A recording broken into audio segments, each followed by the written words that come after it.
അപ്പോൾ ഇനി അടുത്തതായിട്ട് പോകുന്നത് നമ്മുടെ ഇടുക്കി പരുന്തുംപാറയിലെ കയ്യേറ്റ ഭൂമിയുമായി ബന്ധപ്പെട്ടുള്ള ഒരു റിപ്പോർട്ടിലേക്കാണ്. ഈ കയ്യേറ്റ ഭൂമിയിൽ കുരിശ് സ്ഥാപിച്ചിട്ടുണ്ട്. ചങ്ങനാശ്ശേരി സ്വദേശി സജിത് ജോസഫിന്റെ റിസോർട്ടിന് മുന്നിലാണ് കയ്യേറ്റക്കാരൻ കുരിശ് സ്ഥാപിച്ചത്.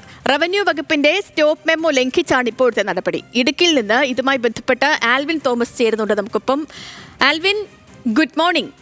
ഈ റവന്യൂ ഭൂമിക്ക് പിന്നാലെ വനം ഭൂമിയിൽ പോലും കയ്യേറ്റം നടന്നു എന്ന കണ്ടെത്തലിനെ തുടർന്ന് ഇപ്പോൾ വനം വകുപ്പിന്റെ കൂടി അന്വേഷണം നടക്കുന്ന മേഖലയാണ് ഇത്.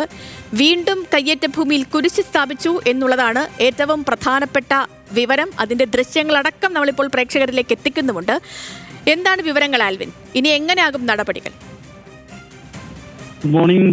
ഏതായാലും കയ്യേറ്റം മറയ്ക്കാൻ കുരിശ് സ്ഥാപിച്ചുകൊണ്ടാണ് ഇപ്പോൾ കയ്യേറ്റക്കാരൻ ഇത്തരത്തിലൊരു നടപടിയുമായി മുന്നോട്ട് വന്നിട്ടുള്ളത്. ഈ കഴിഞ്ഞ ദിവസമാണ്, കഴിഞ്ഞ 2-ാം തീയതിയാണ് റവന്യൂ വകുപ്പ് ഇവിടെ സ്റ്റോപ്പ് മെമ്മോ നൽകിയത്. പരുന്തുംപാറയിലെ വലിയ കയ്യേറ്റമാണ് നടന്നതെന്നുള്ളത് പ്രത്യേക അന്വേഷണ സംഘം നേരത്തെ കണ്ടെത്തിയിരുന്നു. ഇത് ഇവിടെ വലിയ റിസോർട്ടാണ് പണിതിരിക്കുന്നത്. ഏതാണ്ട് 400ഓളം ആളുകൾക്ക് താമസിക്കാൻ കഴിയുന്ന തരത്തിലുള്ള വലിയ റിസോർട്ടാണ് ഈ റവന്യൂ ഭൂമി കയ്യേറി നിർമ്മിച്ചിട്ട് എന്നുള്ളതാണ് നേരത്തെ പ്രത്യേക അന്വേഷണ സംഘം കണ്ടെത്തിയിരുന്നത്. അത് പ്രത്യേക അന്വേഷണ സംഘം IG കെ സേതുരാമനും അതോടൊപ്പം തന്നെ ഇടുക്കിയുടെ മുൻ ജില്ലാ കളക്ടർ H ദിനേശും അടക്കമുള്ള സംഘമാണ് അത്തരത്തിലൊരു കയ്യേറ്റം അവിടെ കണ്ടെത്തുകയും അത് പിന്നീട് ഹൈക്കോടതിയിൽ റിപ്പോർട്ട് സമർപ്പിക്കുകയും ഒക്കെ ചെയ്തത്. ഇതിന്റെ പശ്ചാത്തലത്തിൽ പിന്നീട് റവന്യൂ വകുപ്പ് കഴിഞ്ഞ 2-ാം തീയതി സ്റ്റോപ്പ് മെമ്മോ നൽകിയിരുന്നു. ജില്ലാ കളക്ടറാണ് അവിടുത്തെ പീരുമാട് തഹസിൽദാർക്ക് ഇത്തരത്തിലൊരു നിർദ്ദേശം നൽകുകയും അങ്ങനെ ഒരു സ്റ്റോപ്പ് മെമ്മോ നൽകുകയും ചെയ്തിരുന്നു.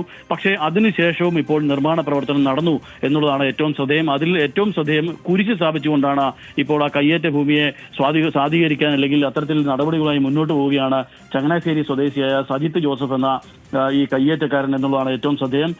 ഇതിൽ കഴിഞ്ഞ ദിവസമാണ് ഈ കുരിശ് അവിടെ സ്ഥാപിച്ചത്. ഈ സ്റ്റോപ്പ് മെമ്മോ നൽകിയ ശേഷം യാതൊരു നിർമ്മാണ പ്രവർത്തനങ്ങളും അവിടെ പാടില്ല എന്നുള്ളതാണ് അതിന്റെ നിയമപരമായി മുന്നോട്ട് പോകേണ്ടത്. പക്ഷേ അവിടെ സ്റ്റോപ്പ് മെമ്മോയ്ക്ക് ലംഘിച്ചുകൊണ്ട് കുരിശ് സ്ഥാപിച്ചിരിക്കുകയാണ്. ഇപ്പോൾ സജിത്ത് ജോസഫ് ഈ പ്രദേശത്തുള്ള ആളുകളോട് പറഞ്ഞിരിക്കുന്നത് ഇത് വലിയൊരു ധ്യാന കേന്ദ്രം ഇവിടെ വരുന്നു എന്നുള്ള തരത്തിലാണ്, തെറ്റിദ്ധരിപ്പിച്ചാണ് നേരത്തെ പറഞ്ഞിരുന്നത് എന്നുള്ളതാണ് അവിടുത്തെ നാട്ടുകാർ നമ്മളോട് അറിയിച്ചത്. അതിന്റെ കൂടി പശ്ചാത്തലത്തിൽ വേണം നമുക്ക് ഈ നടപടിയെ മനസ്സിലാക്കാൻ എന്നുള്ളതാണ് ഏറ്റവും ശ്രദ്ധേയം. ഈ കുരിശ് സ്ഥാപിച്ച നടപടിയെ റവന്യൂ വകുപ്പ് ഇനി എങ്ങനെ നേരിടും എന്നുള്ളതാണ് നമുക്കിനി കണ്ടറിയേണ്ടത്. ഏത് തരത്തിലുള്ള റിപ്പോർട്ടാകും റവന്യൂ വകുപ്പ് നൽകുക, അല്ലെങ്കിൽ പീരുമേട് തഹസിൽദാർ അടക്കമുള്ള അവിടുത്തെ ഉദ്യോഗസ്ഥർ നൽകുക എന്നുള്ളതാണ് ഇനിയും കണ്ടറിയേണ്ടത്. ഈ കുരിശ് സ്ഥാപിച്ച നടപടി ശരിക്കും ക്രിമിനൽ നടപടിയായി തന്നെ നമുക്ക് കാണേണ്ടി വരും. കാര്യം വരും ദിവസങ്ങളിൽ ഈ നടപടി മൂന്നാറിനും വാഗമണിനും ഒക്കെ പുറമെ പരുന്തുംപാറയിലും വ്യാപകമായ കയ്യേറ്റം ഉണ്ടായിരുന്നു എന്ന് പ്രത്യേക അന്വേഷണ സംഘം നേരത്തെ തന്നെ റിപ്പോർട്ട് നൽകിയിരുന്നതാണ്. കഴിഞ്ഞ ദിവസമാണ് വനം ഭൂമിയിൽ പോലും കയ്യേറ്റം നടന്നു എന്ന വനം വകുപ്പിന്റെ റിപ്പോർട്ട് വരുന്നത്. അങ്ങനെ വിവിധ തലങ്ങളിൽ അന്വേഷണങ്ങൾ, പരുന്തുംപാറയിലെ ഈ കയ്യേറ്റവുമായി ബന്ധപ്പെട്ടുള്ള അന്വേഷണങ്ങൾ നടക്കുന്നതിനിടയിലാണ് ഇപ്പോൾ കുരിശ് വീണ്ടും സ്ഥാപിച്ചിട്ടുള്ള കയ്യേറ്റ പ്രവർത്തനങ്ങൾക്ക് വീണ്ടും അവിടെ തുടക്കമായിരിക്കുന്നത്.